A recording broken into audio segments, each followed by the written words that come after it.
నమస్కారం city news కి స్వాగతం. దేశంలో ఎక్కడా అమలు చేయని విధంగా ఏపీలో సంక్షేమ పథకాలను అమలు చేస్తున్నట్లు ముఖ్యమంత్రి చంద్రబాబు తెలిపారు. రాష్ట్రంలో శాంతి భద్రతలకు ఎవరు విఘాతం కలిగించినా సహించేది లేదని హెచ్చరించారు. ఎన్నికల్లో ఇచ్చిన ప్రతి హామీని అమలు చేసి తీరుతామని మరోసారి ముఖ్యమంత్రి చంద్రబాబు స్పష్టం చేశారు. సూపర్ 6లోని తల్లికి వందనం పథకాన్ని అమలు చేసేందుకు జీవోను విడుదల చేసి మంత్రి నారా లోకేష్ కు అందించారు. ఉండవల్లిలోని సీఎం క్యాంప్ కార్యాలయంలో మంత్రి నారా లోకేష్ తో కలిసి సీఎం చంద్రబాబు మీడియాతో మాట్లాడారు. ఎంతమంది పిల్లలు ఉంటే అంతమందికి తల్లికి వందనం పథకాన్ని అమలు చేస్తామన్నారు. కూటమి ప్రభుత్వం సుమారు 67 లక్షల మందికి తల్లికి వందనం ఇవ్వనున్నట్లు చెప్పారు. గ్రామ, వార్డు సచివాలయాల్లో లబ్దిదారుల జాబితాను పెడతామని, ఏదైనా సాంకేతిక సమస్య ఉంటే వాటిని పరిగణలోకి తీసుకుంటామని సీఎం పేర్కొన్నారు.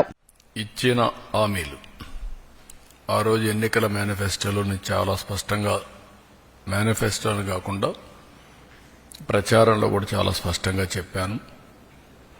అభివృద్ధి, సంక్షేమం, ఎన్డీఏకి 2 కళ్ళు, ఈ 2 కూడా సమాంతరంగా ప్యారలల్గా ముందుకు తీసుకెళ్తామని చాలా స్పష్టంగా హామీ ఇచ్చాం.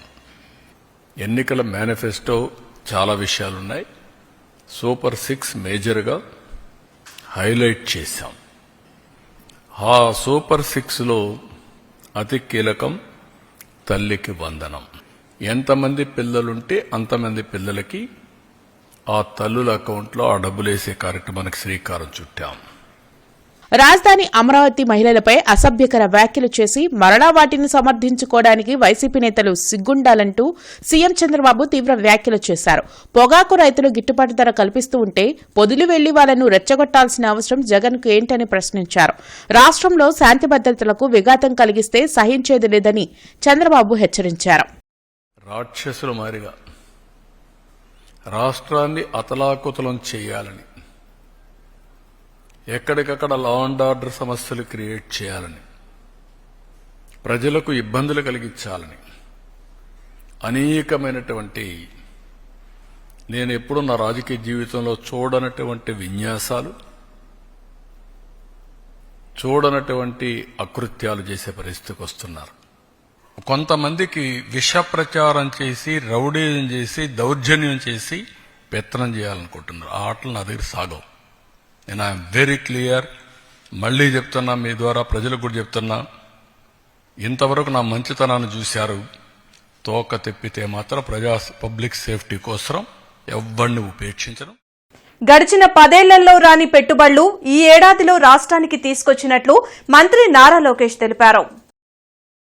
దేశంలో ఏ రాష్ట్రంలో ఇవ్వని విధంగా సామాజిక పెన్షన్లు అందిస్తున్నట్లు చెప్పారు. ఉండవల్లిలో కూటమి ప్రభుత్వం ఏడాది పాలనపై సీఎం చంద్రబాబుతో కలిసి మంత్రి నారా లోకేష్ మీడియాతో మాట్లాడారు. సంక్షేమం, అభివృద్ధి అనేవి కూటమి ప్రభుత్వానికి జోడెద్దల బండి లాంటివని పేర్కొన్నారు.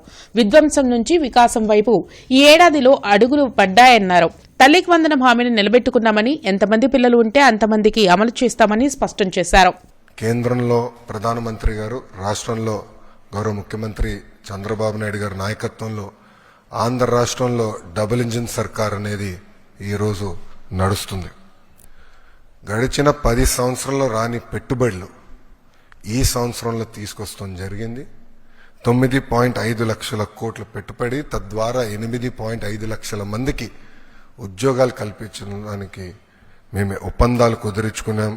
అనేక దశల్లో ఆ ఇన్వెస్ట్మెంట్స్ ఉన్నాయి. డొమెస్టిక్ ఇన్వెస్ట్మెంట్స్ లో చూస్తే ఈరోజు భారతదేశంలోనే ఆంధ్ర రాష్ట్రం నంబర్ 1 ఉంది. భారతదేశంలో ఏ రాష్ట్రం ఇవ్వని విధంగా మేము ఇస్తున్నాం. వృద్ధులకి 1000 రూపాయలు పెంచాం, వికలాంగులకి 3000 రూపాయలు పెంచాం. బెడ్కే పరిమితం అవుతే 15,000 రూపాయలు ప్రతి నెల ప్రభుత్వం ఇస్తుంది. భారతదేశంలో ఏకైక ప్రభుత్వం ఇస్తుంది, అది ఆంధ్ర రాష్ట్ర ప్రభుత్వం. పరిపాలనకు కొత్త నిర్వచనం చెప్పిన నాయకుడు ప్రధానమంత్రి నరేంద్ర మోడీ అని రాష్ట్ర వైద్య ఆరోగ్య శాఖ మంత్రి సత్యకుమార్ యాదవ్ తెలిపారు. అట్టడుగు వర్గాలకు సంక్షేమ పథకాలు అందించాలనే లక్ష్యంతో మోడీ పరిపాలన చేస్తున్నారని చెప్పారు.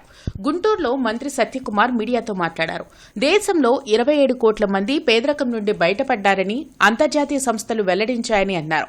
వ్యవసాయం, విద్య, వైద్యం, ఆరోగ్యం, అభివృద్ధి విషయంలో వినూత్న మార్పులు వచ్చాయని ఆయన వెల్లడించారు. రాష్ట్రంలో 60 లక్షల మందికి పైగా ఆయుష్మాన్ భారత్ కార్డులు అందించడం జరిగిందని చెప్పారు. ఎన్టీఆర్ వైద్య సేవా కార్డులతో పాటు ఆయుష్మాన్ భారత్ కూడా సమర్థవంతంగా సమర్థవంతంగా పనిచేస్తాయని అన్నారు.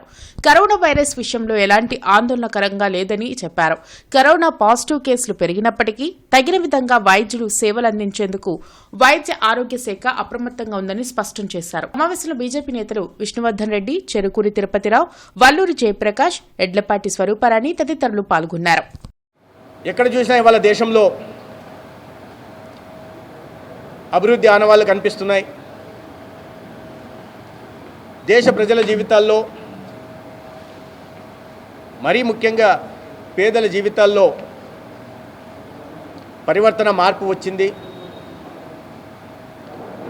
సబ్కా సాత్, సబ్కా వికాస్, సబ్కా విశ్వాస్, సబ్కా ప్రయాస్ పేరుతో నరేంద్ర మోడీ గారు దాన్నే ఒక మంత్రంగా చేసుకుని సాగించిన పరిపాలన వాళ్ళ ప్రజల్లో ఒక నమ్మకాన్ని పెంచింది. ఇటువంటి నాయకత్వం ఈ దేశానికి అవసరము. మనం అందరం కలలు కంటున్న వికసిత భారత్ నిర్మాణం కావాలంటే, భారత్ మళ్ళీ విశ్వగురువుగా పునర్వైభవం సాధించాలంటే ఇటువంటి నాయకత్వం దేశానికి అవసరమని ప్రజలందరూ ప్రగాఢంగా విశ్వసిస్తున్నారు. ఆ నమ్మకాన్ని కూడా నాయకత్వం పట్ల, సమర్థ నాయకత్వం పట్ల ప్రకటిస్తున్నారు. రాష్ట్రంలో పాఠశాలలు పునఃప్రారంభమయ్యాయి. వేసవి సెలవుల అనంతరం స్కూల్స్ తెరుచుకున్నాయి. స్టూడెంట్స్ రాకతో పాఠశాలల వద్ద సందడి నెలకొంది. పలు స్కూల్స్ వద్ద విద్యార్థులకు ఘనస్వాగతం పలుకుతూ బెలూన్స్ తో డెకరేట్ చేశారు. ముఖ్యమంత్రి చంద్రబాబు నాయుడు కూటమి ప్రభుత్వాన్ని స్థాపించి సంవత్సరం పూర్తయిన సందర్భంగా మాయాబజార్లోని డిప్యూటీ మేయర్ సజీలా కార్యాలయంలో కేక్ కటింగ్ నిర్వహించారు. ఈ కార్యక్రమంలో వార్డు ప్రెసిడెంట్ కుద్దూస్, మాజీ corporator Bashi, Subbarao, TDP, BJP, Janasena నాయకులు, కార్యకర్తలు పాల్గొన్నారు.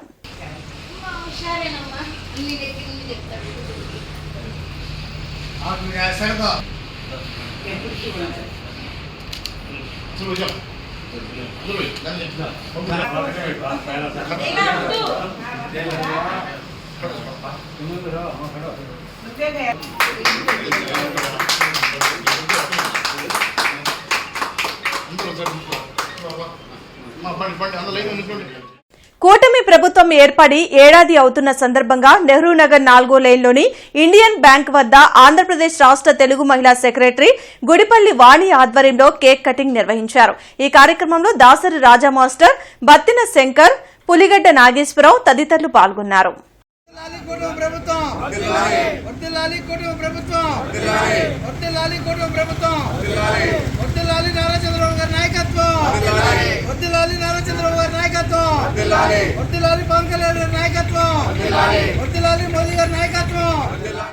విశాఖ ఉక్కు పరిశ్రమ ప్రైవేటీకరించాలనే ఆలోచనను కేంద్రం మానుకోవాలని ఏఐటీయూసీ డిమాండ్ చేసింది. కేంద్ర రాష్ట్ర ప్రభుత్వాలు విశాఖ స్టీల్ ప్లాంట్పై ద్వంద్వ వైఖరి అవలంబిస్తున్నాయని కార్మిక సంఘ నేతలు మండిపడ్డారు. విశాఖ ఉక్కు పరిశ్రమ ప్రైవేటీకరణను నిలిపివేయాలంటూ ఏఐటీయూసీ ఆధ్వర్యంలో శంకర్ విలాస్ సెంటర్లో నిరసన కార్యక్రమం జరిగింది. కార్మిక సంఘ నేతలు రాధాకృష్ణమూర్తి, మాల్యాద్రి, హనుమంతరావు, అరుణ్, అంజిబాబు ఇతర నాయకులు పాల్గొని కేంద్ర రాష్ట్ర ప్రభుత్వాలకు వ్యతిరేకంగా నినాదాలు చేశారు. విశాఖ ఉక్కు పరిశ్రమను ప్రైవేటీకరించమని కేంద్రం చెబుతూనే కార్పొరేట్ శక్తులకు కట్టపెట్టేందుకు అనుకూలంగా నిర్ణయాలు తీసుకుంటుందని ధ్వజమెత్తారు. విశాఖ స్టీల్ ప్లాంట్కు గనులు ఇవ్వాలని అడగకుండా రాష్ట్ర ప్రభుత్వం ప్రైవేట్ కంపెనీలకు గనులు కట్టపెట్టాలని సిఫార్సు చేయడంలో ఆంతర్యం ఏంటని ప్రశ్నించారు. దాదాపు 32 మంది ప్రాణాలు వదిలి త్యాగాలు చేసి దాదాపు కొన్ని నెలల పాటు పెద్ద ఎత్తున ఉద్యమం చేస్తే ఈ ఉక్కు ఫ్యాక్టరీ వచ్చింది. ఇవాళ ప్రైవేటు వ్యక్తులకి కట్టబెట్టడానికి పెద్ద ప్రయత్నం జరుగుతూ ఉంది. పైకి ఒక మాట చెప్తా ఉన్నారు, లోపల మాట చేస్తూ ఉన్నారు. పైకి చెప్పేదేమో ప్రైవేటీకరణ ప్రతిపాదనలు లేవంటారు, లోపల మాత్రం ప్రైవేటీకరణకు అనుకూలమైనటువంటి పనులన్నీ చేస్తూ ఉన్నారు. 5,400 మందిని ఎందుకు తొలగించారని అడుగుతున్నాం. 3 బ్లాస్ట్ ఫర్నేసుల్ని పని చేయకుండా ఆపేశారు. మీకు విశాఖ ఉక్కు ఫ్యాక్టరీని పునరుద్ధరించాలని ఉంటే ఈ పనులు ఎందుకు చేస్తారని ప్రశ్నిస్తున్నాం. అందువల్ల బ్లాస్ట్ ఫర్నేసుల్ని వెంటనే ప్రారంభించాలి. 5,400 మంది పైగా తీసేసినటువంటి కార్మికుల పనులోకి తీసుకోవాలి. తీసివేతల్ని ఇంకేమాత్రం లేకుండా కూడా ఉపసంహరించుకోవాలి. ఫ్యాక్టరీని బలోపేతం చేయాలని చెప్పి డిమాండ్ చేస్తున్నాం. ఏఐటీసీగా మొన్న జాతీయ కౌన్సిల్లో విశాఖ స్టీల్ ప్లాంట్ పరిరక్షించాలి. దానికోసం ఏఐటీసీ, కమ్యూనిస్ట్ పార్టీలు భారీ ఎత్తున పోరాటం సాగించి విశాఖ స్టీల్ ప్లాంట్ని కాపాడుకుంటామని చెప్పేసి ఆ మేరకు ఈరోజు దేశవ్యాప్తంగా నిరసన తెలియజేస్తూ ఉన్నాయి.